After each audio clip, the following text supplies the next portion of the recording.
तैयार हो जाइए दोस्तों, क्योंकि बिहार का चुनाव अब अपने चरम पर है।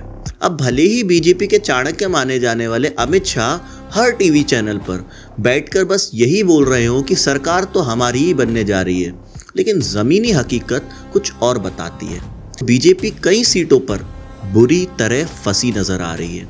वहीं नीतीश कुमार और गुजरात लॉबी के बीच में कुछ तनातनी चल रही है और इस टकराव ने एनडीए की हालत और भी ज्यादा पतली कर दी है। खबरें तो यहां तक है कि नीतीश का कोर वोट बैंक यानी कुर्मी वोटर अब धीरे धीरे आरजेडी की तरफ शिफ्ट हो रहा है। और वजह क्या है? नीतीश कैंप को लगता है कि अमित शाह ने जानबूझकर नीतीश को सीएम फेस डिक्लेयर ही नहीं किया और यही नाराजगी अब बीजेपी पे भारी भी पड़ सकती है। अब अगर बात करें वीआईपी सीटों की, तो पहले नंबर पर आते हैं सम्राट चौधरी, बीजेपी के डिप्टी सीएम और अमित शाह के सबसे भरोसेमंद चेले। तारापुर से चुनाव लड़ रहे हैं, लेकिन यहां मुकाबला आसान नहीं है। 63,000 यादव वोटर्स, 20,000 मुसलमान वोटर्स और आरजेडी के अरुण शाह की बिरादरी के 35,000 वोटर्स, यानी पूरा गणित उनके खिलाफ जाता दिख रहा है। पिछली बार बाई पोल में बड़ी मुश्किल से जीते थे, लेकिन इस बार सम्राट ने कुछ ऐसा मैनेज कर लिया है कि तस्वीर थोड़ी बदलती दिख रही है।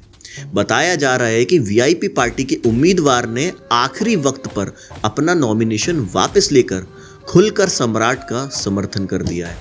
यानी जो फंसी हुई सीट थी, अब वहां बीजेपी का पासा पलट गया है। लेकिन जहां सम्राट चौधरी ने गेम पलट दिया, वहीं दूसरे डिप्टी सीएम विजय सिन्हा की हालत थोड़ी सी पतली मानी जा रही है। लखीसराय में भूमिहार वर्सेस भूमिहार की फाइट चल रही है और बिरादरी में ही भारी विरोध झेलना पड़ रहा है।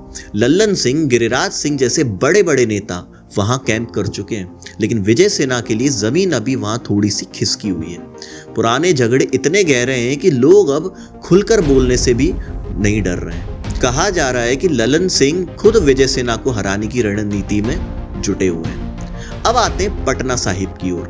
बीजेपी का गढ़ माने जाने वाली ये सीट इस बार भी सुर्खियों में है, लेकिन इस बार अमित शाह ने नंद किशोर यादव की टिकट काटकर अपने नए चहेते रतेश कुशवाहा को मैदान में उतार दिया है। लेकिन ये दांव भारी पड़ सकता है, क्योंकि नंद किशोर यादव का यादव समुदाय में मजबूत जनाधार था, जो अब सीधे सीधे कांग्रेस के शशांक शेखर के खाते में जाता दिख रहा है। मुकाबला इतना कांटे का है कि कहा जा रहा है कि बीजेपी ने रात के 2 बजे तक बैकडोर डीलिंग की। मेयर सीता साहू के बेटे का नॉमिनेशन विड्रॉवल कराया गया ताकि वोट बटे नहीं, लेकिन फिर भी पटना साहिब में हवा एक तरफा तो नहीं है। अब जरा अलीनगर की सीट पर नजर डालिए, जहां मैथिली ठाकुर मैदान में है।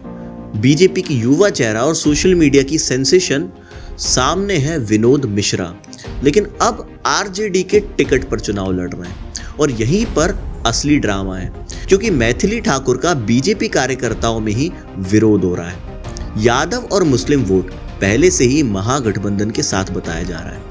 ऐसे में कहा जा रहा है कि अगर मैथिली ठाकुर को हवा का झोंका भी उल्टा लगा तो दरभंगा से सीधी फ्लाइट दिल्ली की पकड़नी पड़ेगी।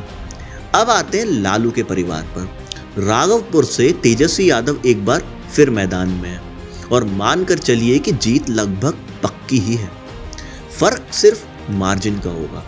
लेकिन महुआ में तेज प्रताप यादव की कहानी थोड़ी सी अलग है। आरजेडी से बगावत करके अपनी पार्टी बना चुके तेज प्रताप इस वक्त त्रिकोणीय फाइट में फंसे हुए हैं। आरजेडी ने उन्हें कोई राहत नहीं दी। तेजस्वी ने तो साफ कह दिया, लालटेन ही जलानी है।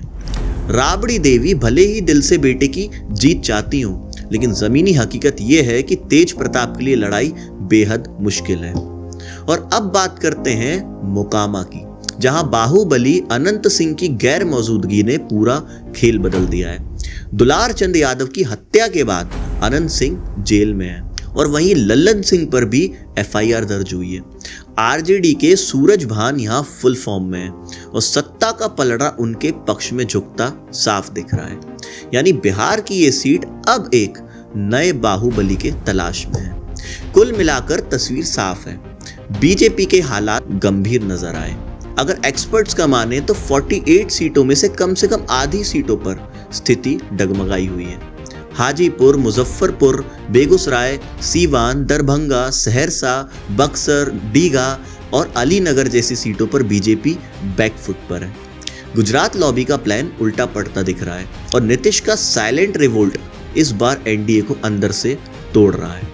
जो बेस था बीजेपी का पटना और उसके आसपास, वही किला अब दरक रहा है और अगर यही रुझान आगे भी जारी रहा तो कहा जा सकता है कि बिहार का ये चुनाव नतीजे से पहले ही संदेश दे चुका है।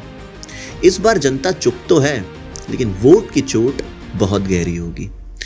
बिहार इलेक्शन का अगला अपडेट जल्द आपको इसी चैनल पे मिलेगा, तो सब्सक्राइब करना मत भूलिएगा चैनल को। और अगर वीडियो अच्छी लगी हो तो लाइक, शेयर और सब्सक्राइब जरूर कर दीजिएगा। मिलते हैं नेक्स्ट वीडियो में। जय हिंद।